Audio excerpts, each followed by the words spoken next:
The Steelers are 3-0 to kick off the 2024 campaign, and they're headed to Indianapolis this week. Yeah, get ready with us, guys, as we recap last week's game and preview their game against the Colts, starting right now.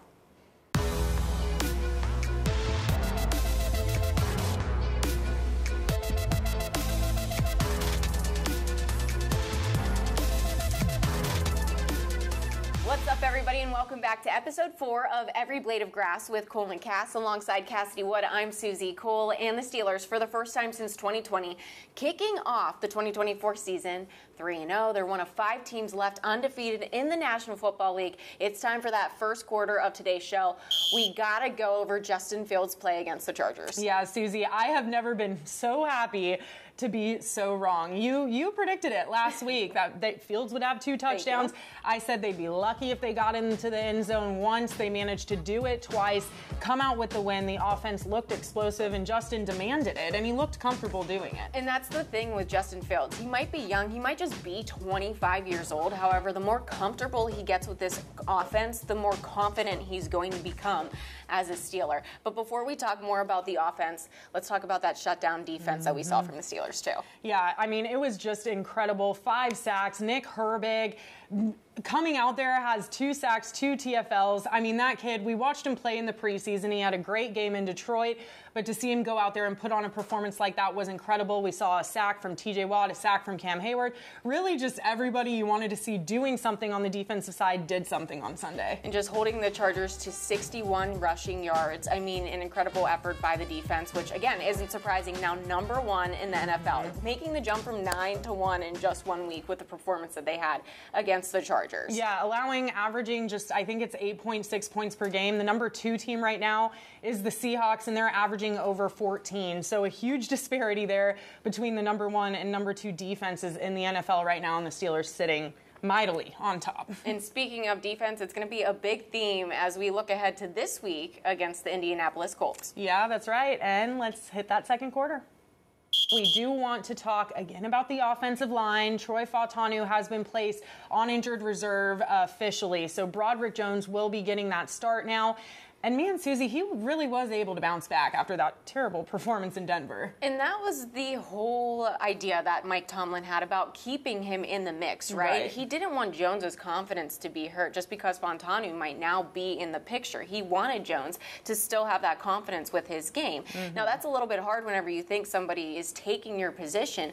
However, he went back out there and bounced back exactly like Tomlin knew that he could, which is very promising. We don't know, unfortunately, if Fautanu is going to be back this season, right?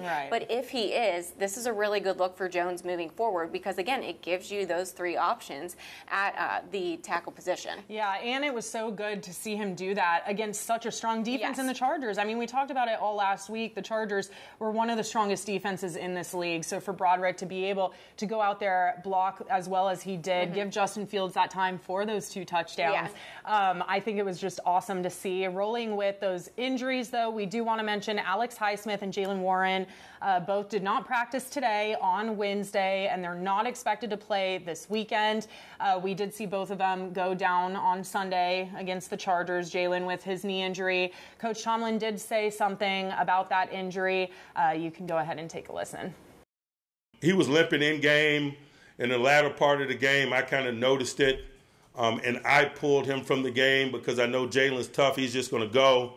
And so we'll see where his availability is as we work this week. I'd imagine he's going to be somewhat limited tomorrow, and we'll see the trajectory of it in terms of including him or no in planning.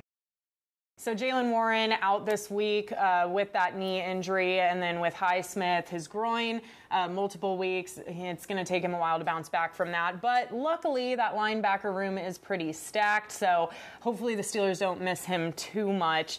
But let's go back to this offense, Suzie. You mentioned Justin Fields at the top of the show and how he was able to go out there, finally feel comfortable in this offense. Yeah, and this is going to also lean into the injury bug a little bit too, right? Russell Wilson still at the beginning of this week, that TBD kind of status. Justin Fields has went into every week of this season thinking that he is going to be the starter because at the beginning of the year, Russell Wilson was kind of green-lighted that starter. He's still number 1 on the depth chart for the Steelers.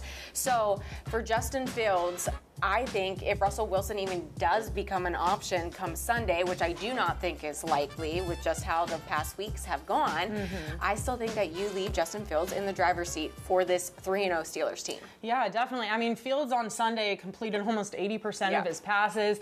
I mean, we knew that he was a dual-threat quarterback. We knew he had the legs to do it, but now he's showing he has the arm as well.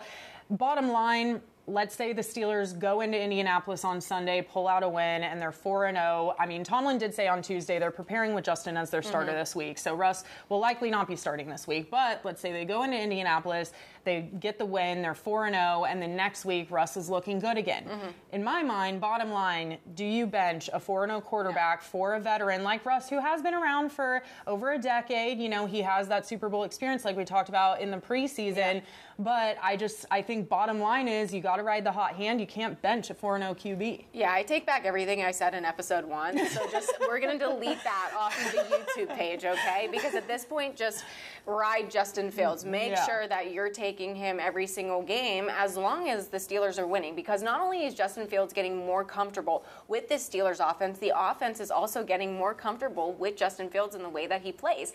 And the Steelers have really done a good job at kind of stripping his mechanics from Chicago. They're now reteaching him. He's young enough that he can kind of reform his game here under Arthur Smith and play to his style. So use him, use his legs, and continue to just ride with whatever Justin Fields can bring to this team. Yeah, I totally agree with you. And on that note, we're going to hit halftime. And it's halftime, that halfway point of the show, and we get to let loose a little bit, have a little bit of fun. Not that we always don't on Every Blade of Grass, but we're going back to this past weekend's game. That terrible towel wave at the beginning of the game with 2 Penguins icons kicking it off at the home opener, Evgeny Malkin and Chris Letang. Yeah, it was so awesome to see, Suzie, and it just speaks to the camaraderie among these athletes in the city of Pittsburgh. You know, we saw Paul Skeens out at Steelers practice a couple weeks ago, and now to have these 2 Penguins icons, you know, welcoming in the Steelers to their home crowd, their first game at home of this 2024 season. It was truly just so great to see, and the Penguin season actually starts 2 weeks from tonight, Wednesday night, so if you're watching this on Thursday or Friday, 2 Wednesdays from that. And yeah, we'll be way underway with the Penguin season. But let's stick to the Steelers right now and stick to that Steelers season. And with that, let's toss it to the third quarter. Third quarter time means, well, CC's 3 keys, and we got those. And the first one is straight from the horse's mouth. Head coach Mike Tomlin stopping Jonathan Taylor from the Colts. Yeah, Suzie, Jonathan Taylor historically has been one of the best running backs in the league. I think, honestly, he's the reason the Colts ever have an offense is because of Jonathan Taylor. He has 3 touchdowns in these last 3 games, 261 yards total. He's averaging 87 per game, 5.1 per carry. So anytime the ball is in his hands, you can pretty much bet on the fact that he'll have 5 yards, which is pretty scary. So hopefully the Steelers defense can put a stop on him. And keeping the focus on the Colts offense for our CC's 3 keys, pressuring Richardson. Yes, Anthony Richardson. Right now, he's leading the league in interceptions. He has 6 interceptions in 3 games. So if they can put the pressure on Richardson, maybe force him to throw it. The Steelers secondary is pretty strong.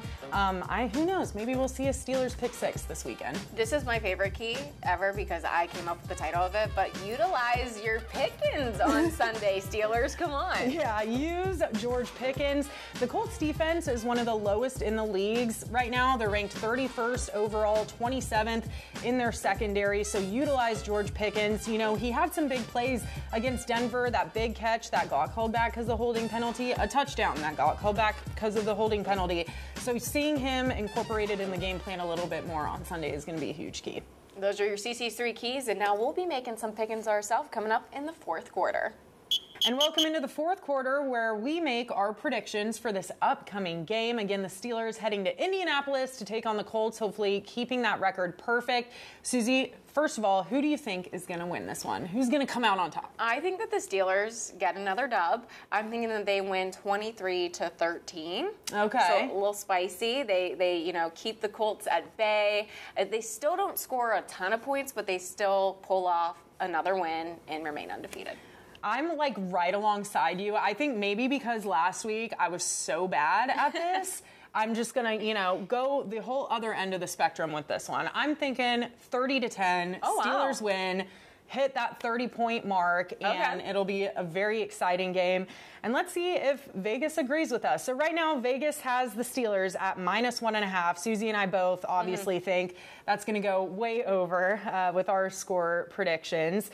They also have Fields passing just 0.5 touchdowns. I think that's going to go way over. I think he's going to get 2, maybe even 3 touchdowns this week. I think, as we've been talking about, he feels a lot more comfortable in this offense, and I can just see him, blowing that up. What about you? I definitely think that he goes over that as well, just because not only is the comfortability going to show, the confidence is going to show, however, the Colts don't have a very good defense. It's 31st in the National Football League. So if that offense, the Steelers' offense, did that well against the Chargers last week, then I'm very confident with them against Indy. Yeah, that's what I'm thinking too. Like, I really thought they'd be lucky if they saw the end zone once last week, but now with that on display, I'm like, okay, maybe they're a lot better than what we thought. I'm just saying they did see it twice, and I was right. I know. So, I mean, you were right. I'm not saying you're wrong. I'm not saying you're wrong. They do have the over-under at 39.5, so with me, 30-10, I think that over might just slightly hit, but Suze, you're taking the under because you have 23-10. Yeah, I'm smashing the under just because they have not been high-scoring games this entire season so far. Again, unless the Steelers' offense really completely connects this weekend and just absolutely goes off, there's no way that they're going over 39.5 points. Yeah, I mean, we will definitely see come Sunday. Another interesting tidbit I wanted to leave you guys with before we get going. The Steelers are 3-0 right now while allowing 10 or fewer points in each game. That's the first time that's happened in over 50 years in the NFL. So really a historic team we're watching right now. And guys, if you have any thoughts on our pickings from this week, or you just want to give your thoughts on whether you think Justin Fields should still be the starter, or if Russell Wilson is getting better or whatnot, go ahead, leave them in the comments, or go ahead and hashtag EBOG on Twitter and hit us up on there as well. Yeah, watch the game with us. Yeah, come on.